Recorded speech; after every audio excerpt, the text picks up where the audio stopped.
Hello, everyone, and welcome to the Falling Skies Fan Podcast, brought to you by Tiger Prince Entertainment, TPE Network.com. I'm Hank Davis, and joining me via Skype, he is Alex Cruz. How the heck are you, Alex? I'm excellent. We are now done with the 4th of July festivities, so hopefully my hearing will be getting back to normal here. What'd you say? Eh, I can't hear you. Sounds but like a nothing better than a good explosive during the 4th. yeah. That's what we want to promote. Yeah.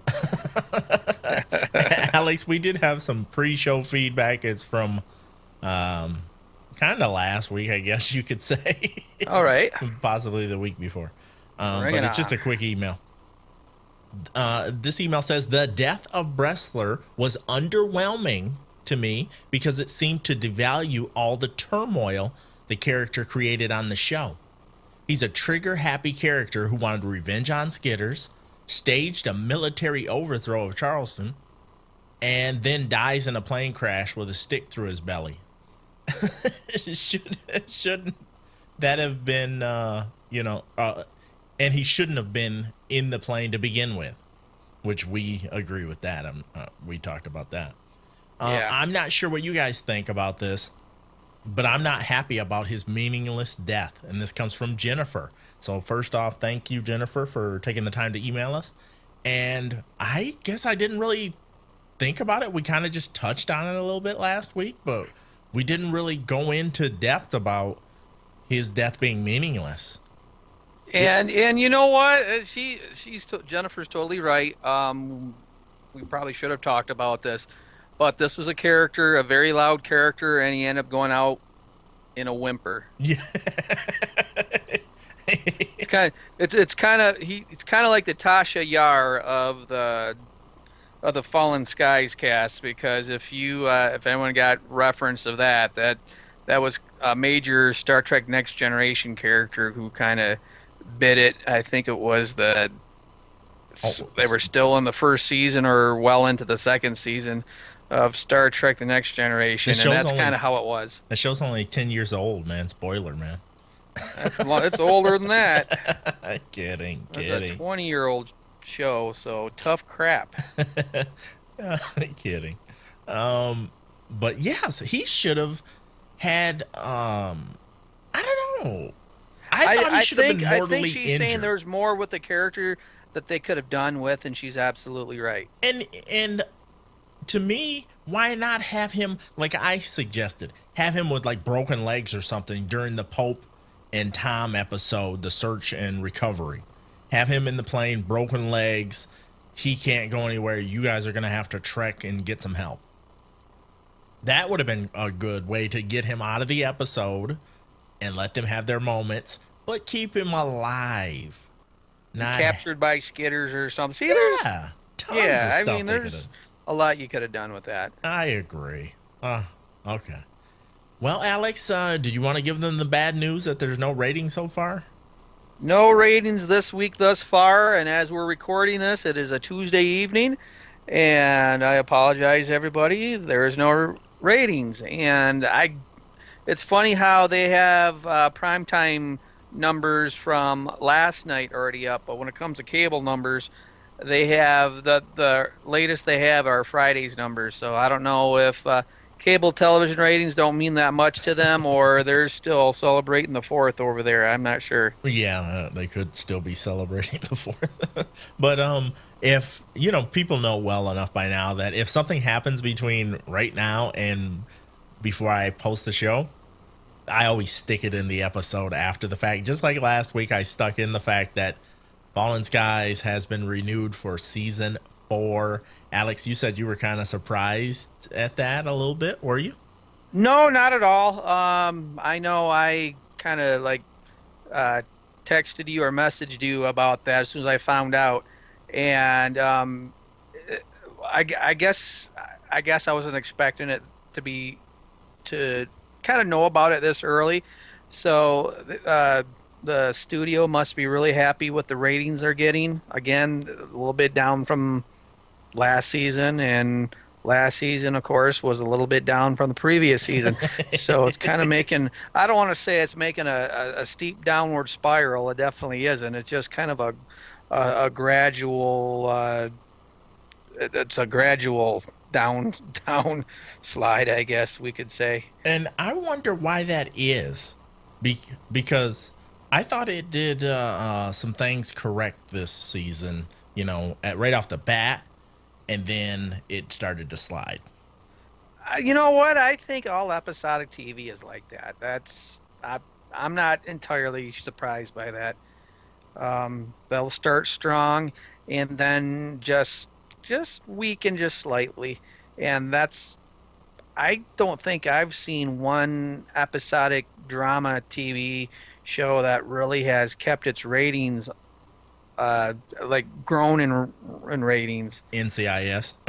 So even it's NCIS's numbers. If you look at their numbers, I bet you they're not as good as they were like 2 or 3 seasons ago. Oh, I'd love to look into that because that's a show. That show is a beast, man. they are a ratings dream come true. Well, shall we get into Be Silent and Come Out? All right, let's do it. This title has so many different connotations to it. All right. Tom gets some intel on Anne and the baby from a painted skitter. What in the heck was this war painted skitter about? I think this is Red Eye's replacement. That's something we really never discussed because this character was on, I believe it was the first episode of season 3, and basically all it is Red Eye Jr. That's the way I see him. Not bad, Red Eye Jr. Oh, that's good. So Tom is in a rage and he's walking with his cane. At least they sold the leg injury, thankfully. That really surprised me because, as I think we all know, we expected for him to have a full recovery by this episode. Yes, we did. In fact, we predicted it. So he had a cane, in which I was like, "Great, thank you." And everybody's trying to calm him down, except for Hal. Hal's like, he's trying to talk Tom into going out there. Well, as we know, this isn't our Hal. This is the Skitter-induced Hal, I guess we could call him. Skitter-induced. I like that one. And he even takes a shot at Weaver and Ben, which that should have been some kind of a sign to somebody, but I guess I don't know what people are thinking at this point. Yeah, but remember Maggie. It showed Maggie just kind of staring at him with a funny look on her face, like something's not right here. Yeah. She had that glossy look over her face. Right. Marina also chimes in on Tom when Hal just ups and walks away from Maggie. The way he was just like looking around. Then he just walks away. Like she's just standing there talking. I was like, man, if you did that to a woman in real life, you would just be dead. Yeah. She would just kick you into the curb and curb stomp you and wash you down the gutter. But that was so funny. He did that so well. It was great. Because he was more like an alien, at that point where he's just looking around and just not even paying attention to you because you're not significant. He's got to accomplish the mission. I thought that was great. Yep. So we find out that the Vohm can carry on with Cochise. I thought that was a big revelation. Didn't you? Yeah. You know what? I don't think that story's done yet, though. No, and they spoiled it. Is this the third episode in a row that we are without Cochise? Yes, and it's the second episode in a row because it happened 3 episodes ago. Okay, but they spoiled it. We'll save that for the spoiler zone, the preview portion. But it's stupid. Oh yeah, it's just got a big spoiler too from the preview. Okay, can we? I'm ready to get on a soapbox here. Oh, Lord. It's time for another edition of Uncle Alex's Soapbox. Oh, go ahead. All right, boys and girls. I should have saved this till the end, but I'm going to go right now while I'm thinking about it. I am really ticked off at how they give away so many spoilers on the trailers for the next episode, and they've been doing this all season. Yes.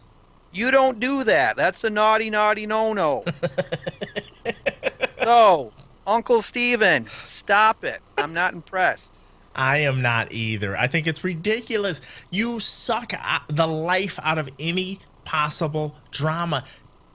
Like the week before, don't show me Hal obviously having something done to him to get rid of the bug. Don't show that.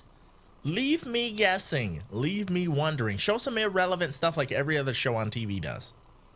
And I had a sneaking suspicion by the end of the episode what was going on, but that's all it was a suspicion. And by the time we saw the previews, my suspicion had been realized.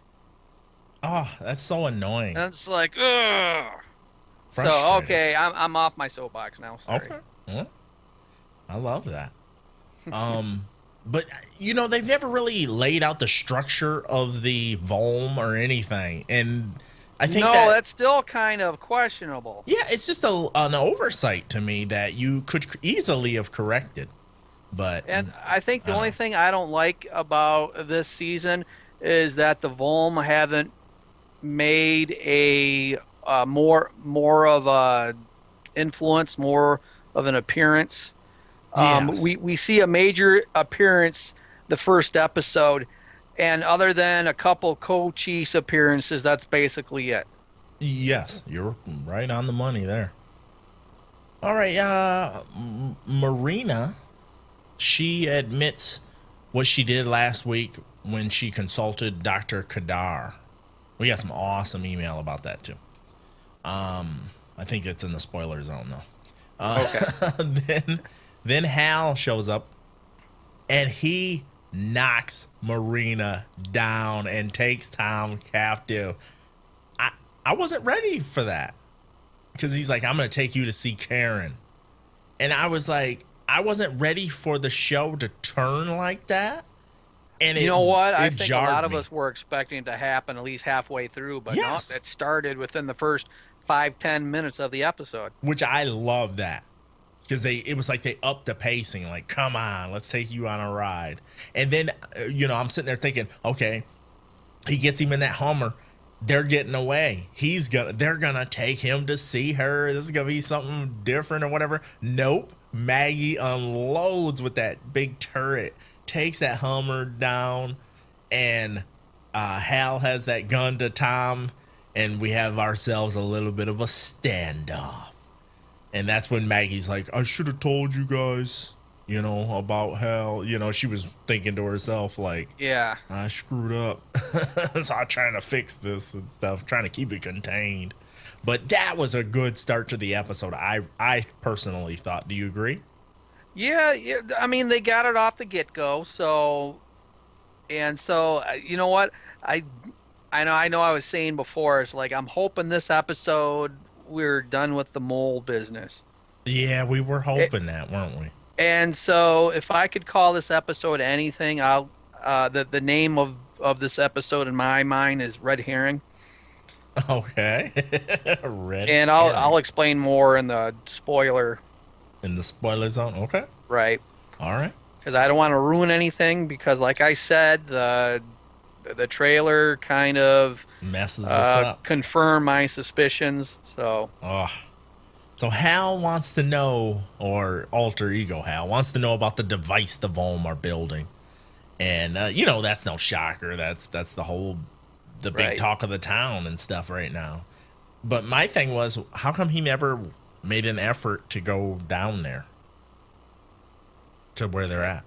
Let that bug crawl under the door or whatever. You know what I mean? I don't know. yeah, That's just me thinking too much, I guess. All right. The building is surrounded, and we have another Weaver Marina moment. Now, I thought that was a little, shall we say, cozy? Is that a good word to use for that? yeah. You know what?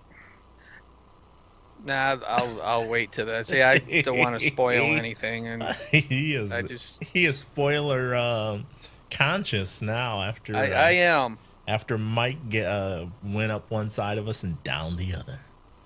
I told you to go to the infirmary. When she said that, I was like, what? Or no, he told her that. We were told Marina that. I told you to go to the infirmary. I was like, okay, 10, Well, I'm let not me going to guess, listen to you. 10, And 15 years of marriage? Which one is it? Already nagging her. I was like, wow. I like that interaction though. Even though it doesn't fit, it is cool. yeah, you know what? She has her own agenda. I will say that she has her own agenda. Oh, heck yes. Heck yeah. And And is it her, for the betterment of Charleston? I don't think so. I don't either. But, we've talked about her plenty of times on this show, just Right. openly, you know what I mean? And the one thing about her character is I don't understand if that's part of the show or not. The way she smiles when something goes her way, just like right on camera. Is that It's- is that yeah, what she's supposed that- to be that's- doing? Now, do you think that's a giveaway? It seems like a giveaway, but it also seems like not bad acting, but it's just like you shouldn't be overdoing it like that. Like, here, everybody, look, I'm smiling, or like I'm pleased that I get to get this position and all this stuff. Yeah. It just seems too overdone. So I don't know if that's the writing. Kind of like our politicians in Washington here. So, yikes. Yeah. And nobody's paying her off that we know of. I don't know about that. I'm gonna shut up. This is when we get to the part where Maggie comes clean to the whole group. And Pope is all, he's getting He's in going. it. He's going the drama queen route again. They've really, I don't want to say dumbed down his character, but they've really made his character more whiny than. That's exactly what it is. I Yeah. was gonna call him a whiny little baby because that's what he is, and that's exactly. Where he Yeah. was more maniacal in season 1 and 2. And in this season he's like just kind of like pouty and spoiled, like it didn't go my way again. I don't like this. I don't like that. And like And I'm gonna let gossipy. everybody know about it. Yeah, and real gossipy and stuff, and it's like I don't like what they've done to his character. No, I don't either. All right. That's when Ben decked Pope, by the way, too. Oh, that was a good one. That was a nice You scene. know, I think my favorite Pope episode from this season was the last episode Really? because I was hoping that he was getting beyond that. Oh, it did seem like he had turned the corner. But with this their episode- relationship. Yeah, this episode proved without a shadow of a doubt that that's not the case because there's another scene that's up and coming that he does something similar to. And we were incorrect. Now this is where Weaver's like, I'm gonna talk to Hal. Look, I'm unarmed.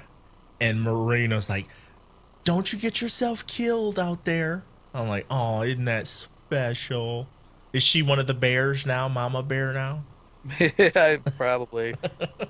And You know then- what? Yeah, and you kind of get that feeling that there's Something going on. something may possibly be going A on. little hanky panky. Yeah, yes, there's a couple reasons I think that too. But when he walks up there, Hell starts shooting at his feet, and I'm like, oh my gosh. And then the whole group just starts unloading on Hal. And I was like, that was some of the worst. It looked like fireworks were going off on the ground. I don't know. Maybe that was their 4th of July special right there. That could have been it too. Pop, pop, pop, pop. He was like tap dancing. I was like, that was kind of cheesy. Did you ever watch the movie Taps? It was like I think it came out either 79 or 1980, and it was one of the very first films that Tom Cruise was in. It had Timothy Hutton and C. Thomas Howell, like their first films.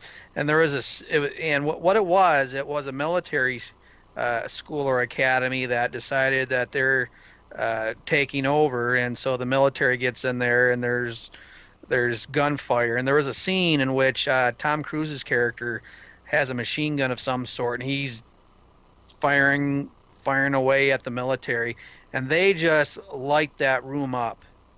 Oh, jeez. And so you go in there, and of course he's deader than a doornail.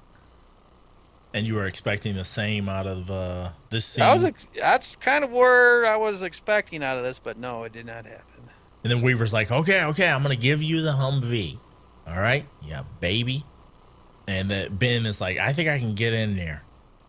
He'll never expect I'll climb up the wall. I was like, wow. All those spike juice in him.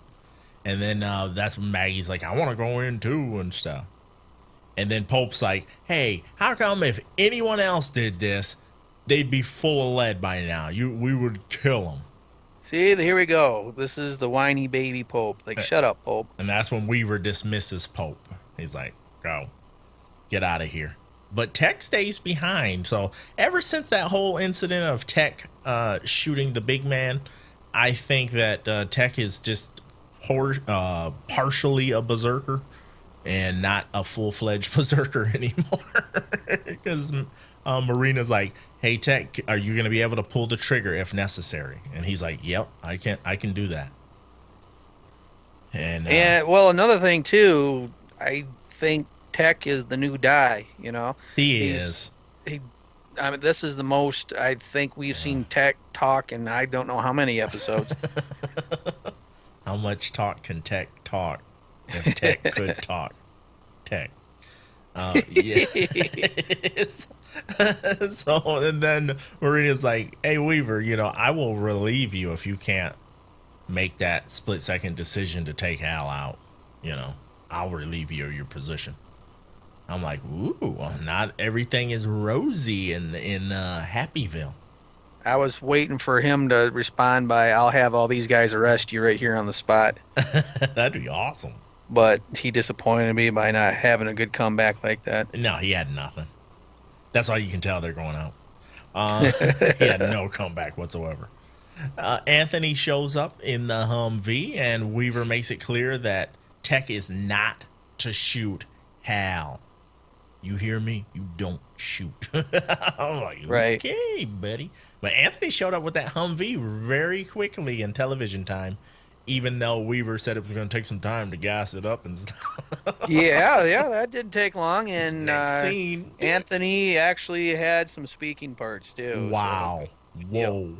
Yep. Maggie and Matt have a pretty cool exchange, and they want to sneak in, and then Ben joins the fray.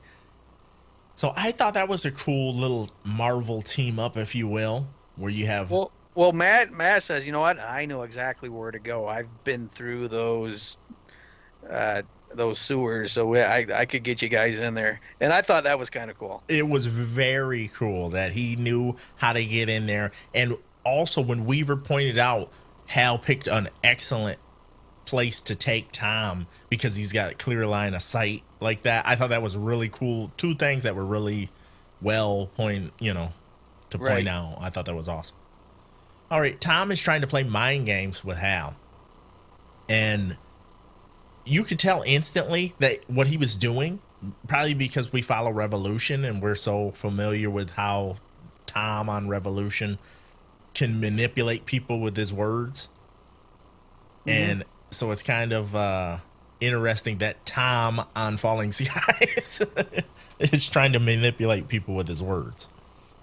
And I thought he did a pretty good job, to be honest with you. And you know what? If you come to the most rawest human emotion, and I'm not saying manipulation is a human emotion, but people do it all the time. Yeah. Anybody with a girlfriend knows. Yeah. Just kidding. Kind of. Uh-oh. This is the part. Here's one thing that I'm gonna complain about. It's just a nitpick, but we're in the tunnels, and the tunnels come complete with rats because you're not in tunnels if you don't have rats. Every show. I was disappointed that that there were no alligators though. Yes, that would have been awesome. But every show that shows sewers or whatever, they're like, let's make this realistic with these trained mice and rats that just sit there like, hey, here comes somebody. I'll just sit here a little bit. You know what I mean? Right, right. I'm used to humans. There's big predators on 2 feet. I just think that's so funny when shows try to use they're like, here's these obviously trained rats, domesticated rats that we're going to stick in this tunnel and stuff. And I'm like, oh my gosh, here's the gratuitous. I was disappointed that they didn't pet him or anything. You probably could just nice boy. You probably could just pick them up because they're not going anywhere. They're lazy, big lazy rats. All right, so I'm off my soapbox right there. Pope has a squares board set up for Hal and Tom dying. But this is the weird dichotomy is, yet he stands up for them when a guy says, I'll make sure they're dead or something. And he's like, no, we're not asking for anybody to do anything crazy and stuff.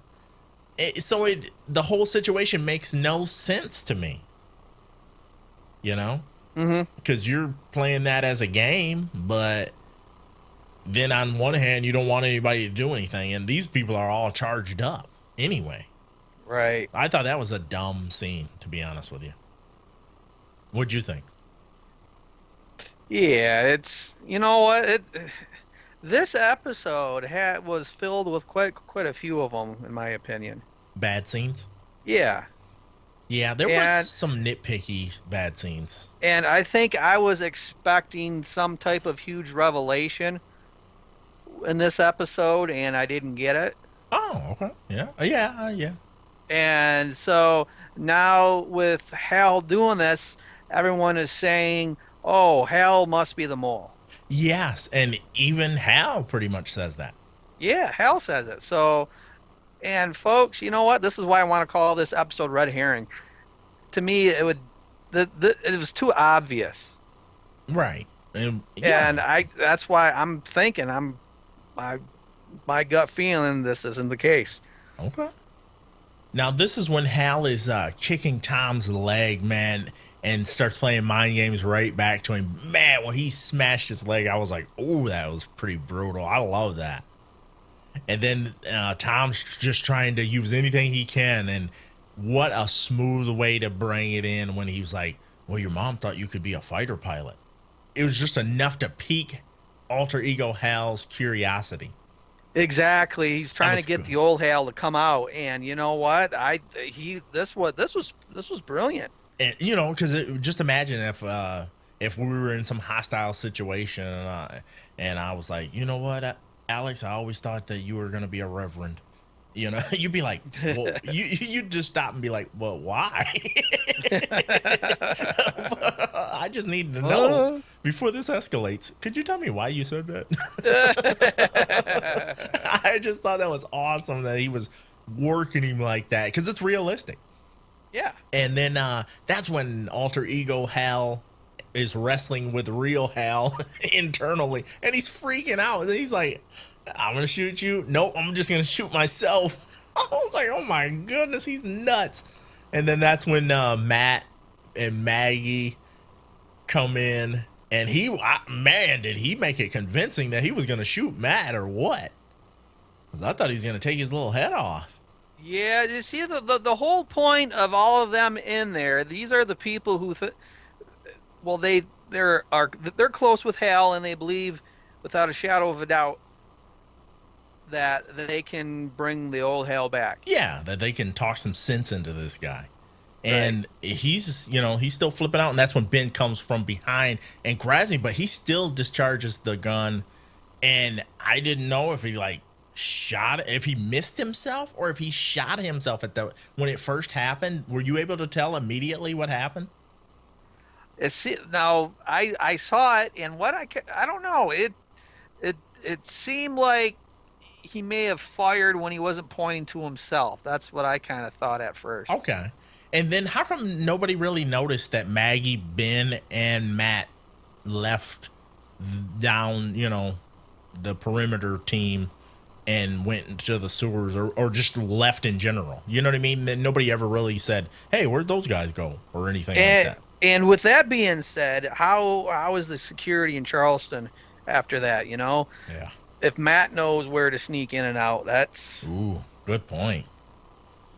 that's scary. Once they hear the gunfire, Weaver gives the order for the team to move in.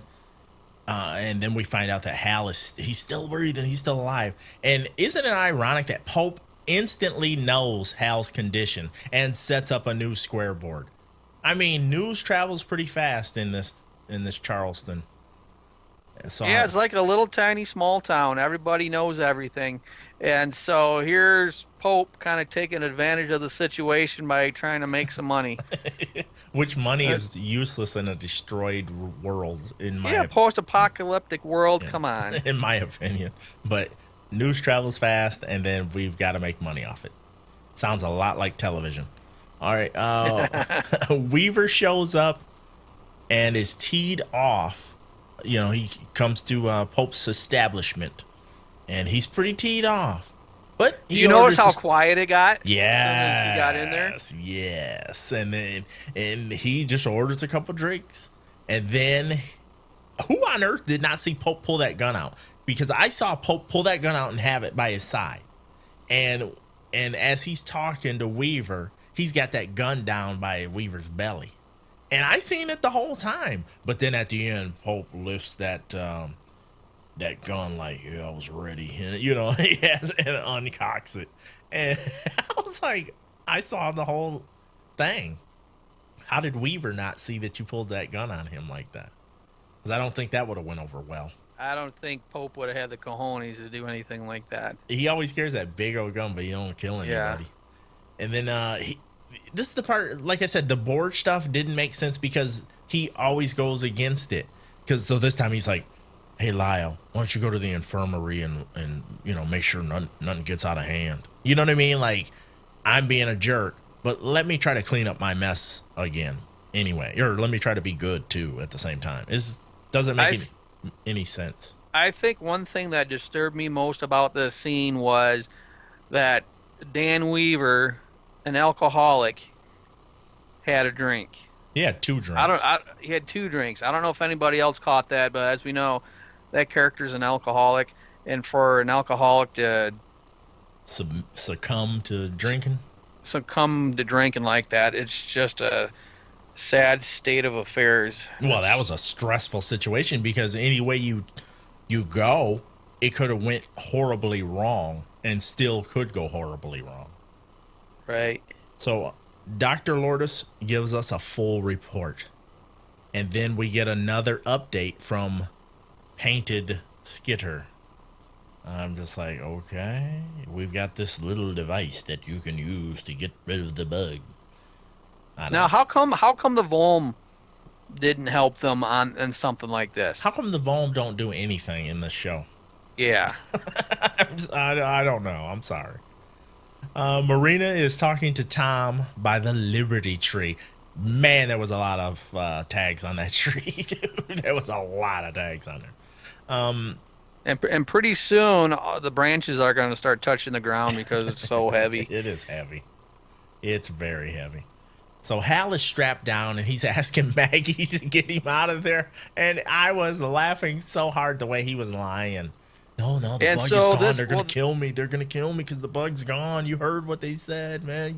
Just undo that strap. I was like, yes, this dude is great. So he's doing anything. He's going to... I'll tell you what. I'm not much of a demonologist, but my experiences with ghost hunting and stuff, this is almost like a possessed person. Well, he is a possessed person. Yeah, he is. And this is what they do. If they're going to be... If they know that the cavalry's coming in, like clergy or something, they're going to do anything and anything to try to get the heck out of there. Yeah, yes. And that's what it reminded me of. But also, if we go back just a little bit, this miracle cure that was going to occur does have its setbacks, and the setback is if there's no bug in Hal's system, it's going to kill him. The liquid potato. The liquid potato that turned into the liquid. I don't know what it was. It looks like Gunpowder. gunpowder. Yes, That's what it looked like. it looked like little tiny BBs, is what it looked like. I was like, this is crazy. This fat potato. Oh, that was great. So Tom tells Ben to take Matt out of the room because, Hal's getting pretty feisty and this is going to get bad. So it is alien bug killing time. And boy, was that stuff gross. I thought that whole scene, the stuff in his mouth and stuff, I thought that was pretty nasty. And you see how it hit his system really quick? His veins and everything turned black. And yeah. Ugh. Yeah, this could kill your son, but just stick it in him anyway. So Hal's heart stopped, but have no fear. Dr. Lourdes is here. Because that's what I want working on me if I ever have a massive... Okay, I don't know about you guys, but how many of you were patiently waiting for Dr. Carter to take over? That's what I thought right there. So, okay, Dr. Carter, come and save your son. But no, I was He's sadly referring disappointed. to the ER equivalent of Tom Mason. And Awesome. I pose this question to everybody out there. When they first got to Charleston, didn't they have more than one doctor on staff? Yeah, they had a bunch of them. How did she usurp everybody? How does this little med student all of a sudden become a full-fledged doctor and take care of some really serious big medical procedure? Shouldn't you have a more experienced person in there? You would have a more experience. It's just the writing. You know what I mean? They want Right. her character front and center. They don't want to add somebody else other than that very first day that they showed up. They don't want to add lines for somebody else. So they just, let's just inch her over into here and stuff. It's ridiculous. But yeah, I get what you're saying. So she brings him back from the brink of death.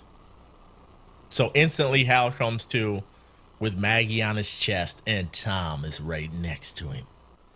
And he's like, he's lost a whole week. And then he says, you know what? I'm the mole. And that's when I go, or are you? Mm-hmm. I don't think you are, son.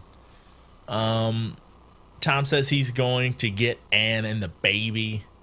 So Tom turns in his resignation and gives Marina the true file of what the Bohm are building, or does he?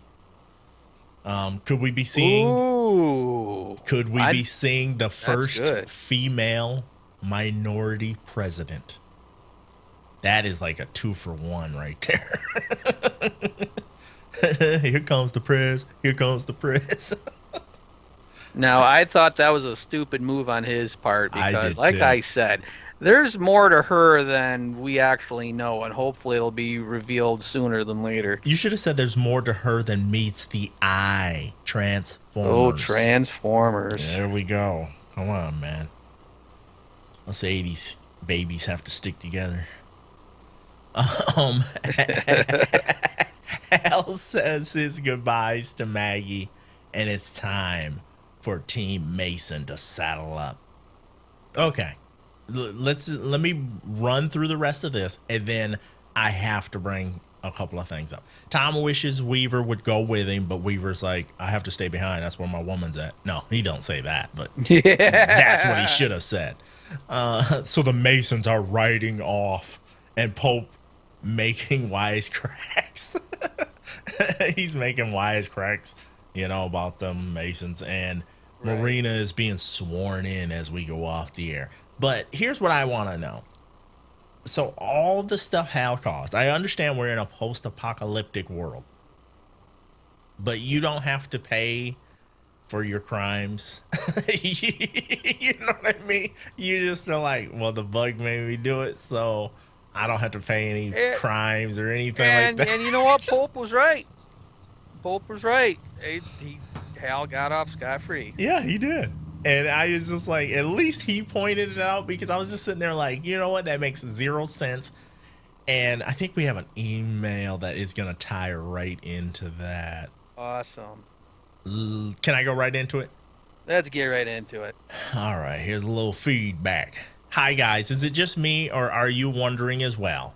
How are the Masons going to ever come back to Charleston after this latest Mason drama episode? In real life, it would be nearly impossible that a family would be welcomed back after so much craziness. But this is TV. I just don't think it would be realistic for the Masons to head back to Charleston with welcome arms, regardless of who the mole is, and with the situation that Anne has caused as well. I'm just wondering if you guys agree, and that's Teresa. I 110% agree.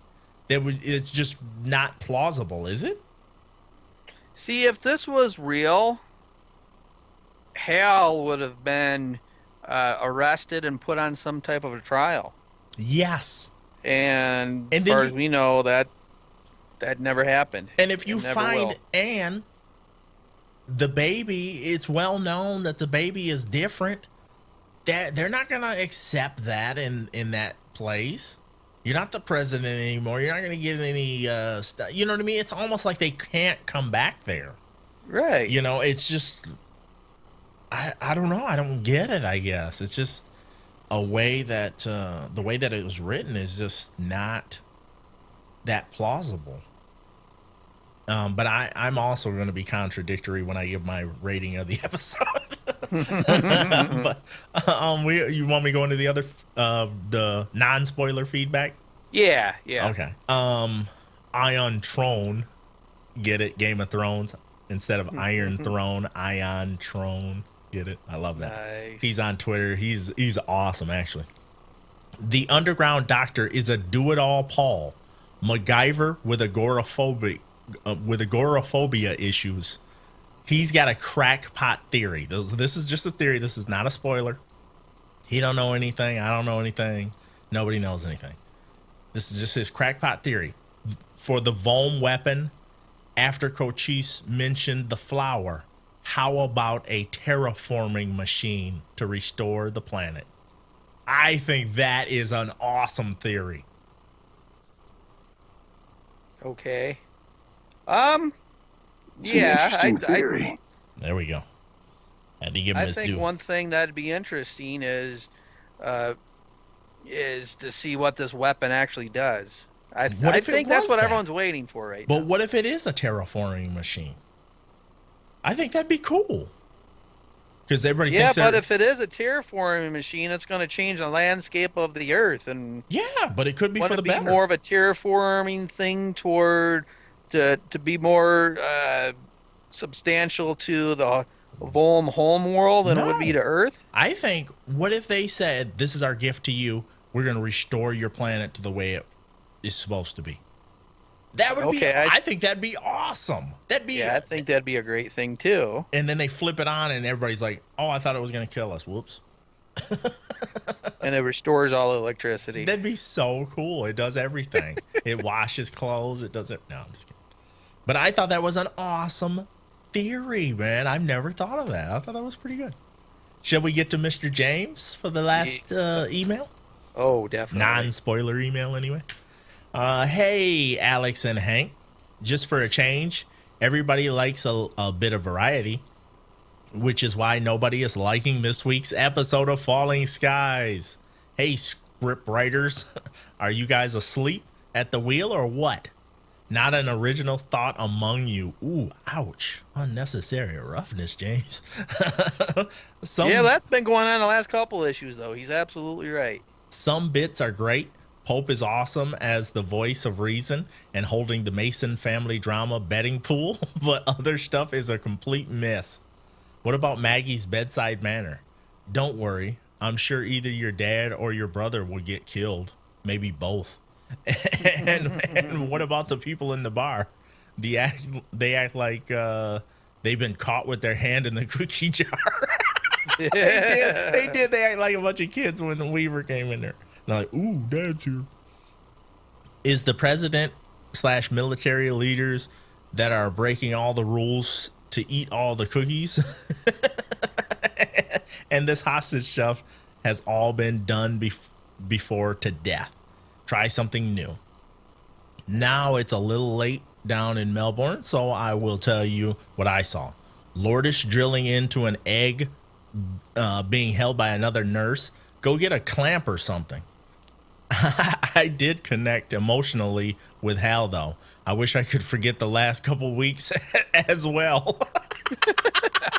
These last two episodes of Falling Skies are pretty irrelevant.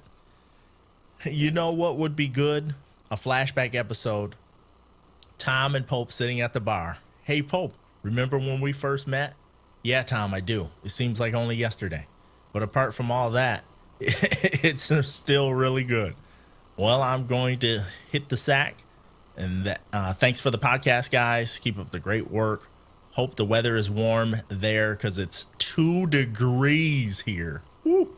James. Yeah, he's in winter right now. Oh my gosh. I sent him a message back saying, oh, it's only 83 degrees that day when he wrote this. It was only 83 degrees and I went for a 4-mile walk. Yeah, the southern hemisphere, they're in the middle of winter. Oh, we're in the middle of summer. That sucks.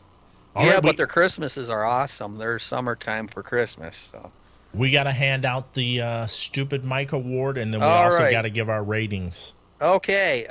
To me, this was an easy decision because I give the Stupid Mike Award to Tom Mason once more. Really? Now explain this. Yes. Okay. This is okay.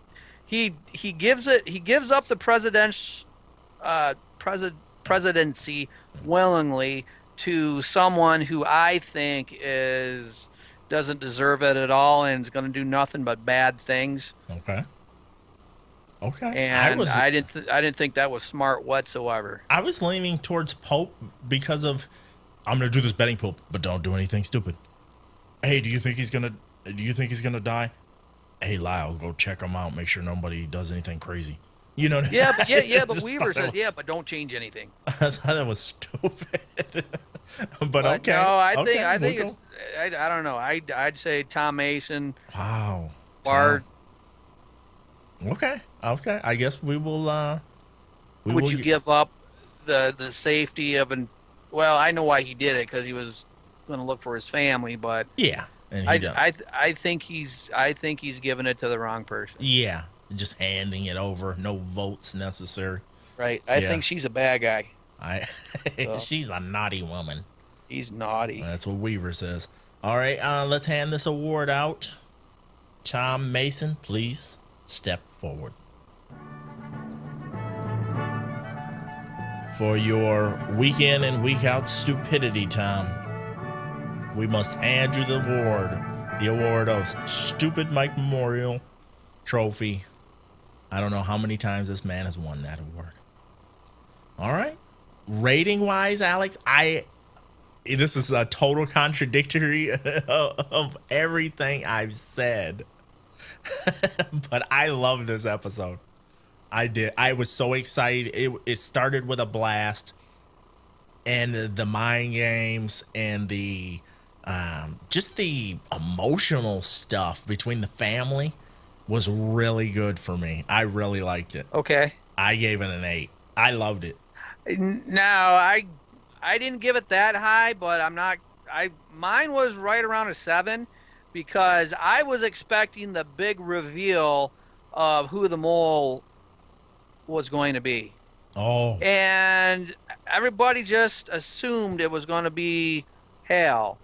Like I said, this is a red herring. Hal is our red herring. I believe, without a shadow of a doubt, that the mole has not been caught yet or been revealed. Okay. That's just my gut feeling. Can we say goodbye to the people that don't want to go to the spoiler zone, and let me go right into the email we received from John because it is a spoiler alert. All right, let's do it. Okay, so folks, if you don't want to be spoiled or want to have some crazy theories thrown your way, I guess this is the time for you to take off, and we'll catch you next week. And we thank you for tuning in, and See you guys. Send us your feedback. Warning, Incoming spoilers. Okay. John starts this off. It's titled Spoiler Alert. So I was like, Good, I gotta awesome. read this. So he said, heard it here first. The mole is Gene Weaver, played by Lacey J. Maley. There are many reasons why Gene is the only possible character who can be the mole, both looking within the storyline and also at the show production factors. Looking inside the storyline, the process of elimination leaves Gene Weaver as the primary suspect. Some suspicion by the unwary has been cast on VP, now President Marina Peralta, played by Gloria Rubin. That would I be. still think it's her, but that's okay. He said that would be too much of a leap. Besides, if she wanted to convey information about the Vaughn weapon, she would not be stopping by Dr. Kadar's hole for a terrestrial advisory opinion. Some have suggested Lourdes, played by, what's her name? Seychelle Gabrielle. But it would not be consistent with her character. Suspiciously, Gene Weaver plays no other role or makes no other contribution to the plot than to be the mole. When Anne and baby Alexis are taken by Ashvini Skitters, they're greeted by a young woman. It will turn out that woman is Sophia Weaver, Gene's sister, which is part of the reason Gene was the only person in her group not harnessed by the Ashvini. In season 1, episode 1, Colonel Weaver mentions Sophia was harnessed. There's some intimation that when Weaver tried to remove the harness, Sophia died, although it is never clearly stated. Looking outside the storyline, Lacey J. Maley is a significant enough actress that she would not have been hired unless she had a significant role in the plot. This comes from John. I love this email because it's a combination of looking at the story on TV and looking at the production behind the scenes, thinking about what actor or actress can carry this position, this role. What is her role? Why was she reintroduced to the second mass? You know, all that. How come she just miraculously got away and stuff? There's a lot of good meat in here, buddy. I like how this is exactly what happened with the preview for the next episode. They had they revealed on that preview that Hal was not the mole. Yes. Yep. That was stupid. I don't like seeing that though. Right. Are you eating? Sorry. Why don't Tootsie you Roll. why don't you Tootsie Roll check. finish your chewing before we continue? And so yeah, it just dumbfounded me because I had suspicions that we didn't get to the mole, and it was too obvious for it to be Hal. And so I thought, you know what, with ways how suspicious Marina has been, It's too obvious for her. I think it's her. I really do. You still think it's Marina? I still think it's her. I want it to be her because her expressions on when something goes her way or the way she wants it to be, the way she's like almost like celebrating in public is ridiculous. And it's just like, man, duh. But it's almost overdone to it's starting to make me think that she's going too far over the top to let us know as a visual cue that, hey, I'm being overly, happy about this moment. That's why it's not me. And something. I think she's going to Gloria get. Rubin, though, the reason why I thought that wasn't because of her acting suspicious. It was the actress herself. She was only originally scheduled for 5 episodes. Do you think they did that on purpose to throw us off? Maybe they did. Because I'm starting Maybe to wonder. they did, because as of now, I think we're over 5 episodes. Oh yeah, we're definitely over 5 by now. Because every time we see her, I go, I think that's number 5. Right? Yeah, that's what I'm thinking too. And then Kadar's kind of in the same boat. He's a 5 episode guy too. But you know what? We keep seeing him. So I think she's gonna get killed. Okay. I'm thinking Johns might be right. I'm thinking that Jean is gonna kill her. Because I don't think know. my suspicion though was a female, because if we Yeah, saw the the outline, gloves. it was a kind of it was a smaller And the outline. hand was small with the gloves on. They wouldn't have put gloves on if Right. it was a guy. They would have left the gloves off, I think, right. because there's quite a few Caucasian male characters that are the lead, and they also showed Anthony for next week. Like, so the mole wasn't Hal or something, or what does he say? What does Marina say to him? Doesn't she say something to Anthony about? I don't remember. So the mole wasn't Hal. No, it wasn't. Or Oh, yeah, something. yeah.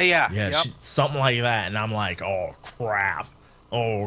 So I'm thinking John has got this one. I'm thinking he blew as who's that conspiracy guy? Alex Jones. As Alex Jones would say, I think he's blown this wide open. Well, I'll give him credit when it actually happens. I mean, I think he has a good theory, but I'm kind of sticking to. If we agree he has a good theory, he deserves this. It's an interesting theory. I agree. All right, Alex. Anything else before we wrap it? No, but you know what? I thought for sure. I was disappointed because I thought for sure this mole thing would be wrapped up with this episode. Maybe it'll be wrapped up with next episode. But I'm starting to believe that they knew they were getting another season. Well, yeah, the we all knew pace, that was up and coming. well, because the pacing of this season is so different to me than the other seasons before. And I think the other seasons, it went faster. yes, way And faster. it really hasn't been doing that, because here we are on the 7th or 8th episode, and we're still wondering who the heck this mole is, and that hasn't been revealed yet. And Yeah. I am with you, man. It's weird to me. It's really weird. I don't know. All right. Any final thoughts? Anything else? I guess we're just gonna stick it out and find out what the heck is gonna is gonna happen. This is what I want to see with the end of this season. I want to see more of an appearance by the Volm, and more of why they're doing what they're doing. Yeah. I'm Yes. hoping we're going to see more of the real president. Yeah. And so They the show next him in that episode next is called- episode. They the show next him. episode is called The Picket Line. They're not dead because they show him in the next episode. They showed him in the preview. They showed Okay. the president and Cochise. But I Right. think the president is in bad shape, though. I think.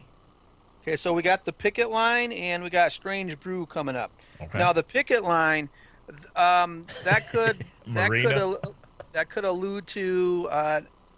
In fact, I know it does, to George Pickett, who was an officer for the Confederacy for during the Battle of Gettysburg. Battle of Gettysburg, we just celebrated the 150th anniversary just this past week. It occurred on July 1st, 2nd, and 3rd of 1863. Okay. But anyway, General George Pickett took his men to across a field amongst heavy bombardment by the Union Army. It's called Pickett's Charge. Okay. And they thought, okay, if we have any way of taking this battle, let's do this. And actually, General Lee sent them all over to do that. And by the time Pickett returned, there's only a handful of guys left because Yee. they all died. And maybe that refers to that. I don't know. Okay. I can see that happening. But Pickett is with two T's, so that's what I'm thinking. Yeah, but it's going to be like it's ties in with that somehow. Awesome, man. Awesome. Good research there, buddy. Well, I think that's going to do it for this edition of the Falling Skies Fan Podcast. You can check us out on iTunes, Zune, Stitcher Radio, TuneIn Radio, and anywhere else fine podcasts are served. We want your feedback, so you can call the voicemail line at +1 810 309 8445, or email us at tprfans@yahoo.com. That's tprfans@yahoo.com. We would love to hear from everybody that listens. Not all at once, though. All right. For Alex Cruz, I'm Hank Davis. Until next time, my friends, we're signing off. See ya.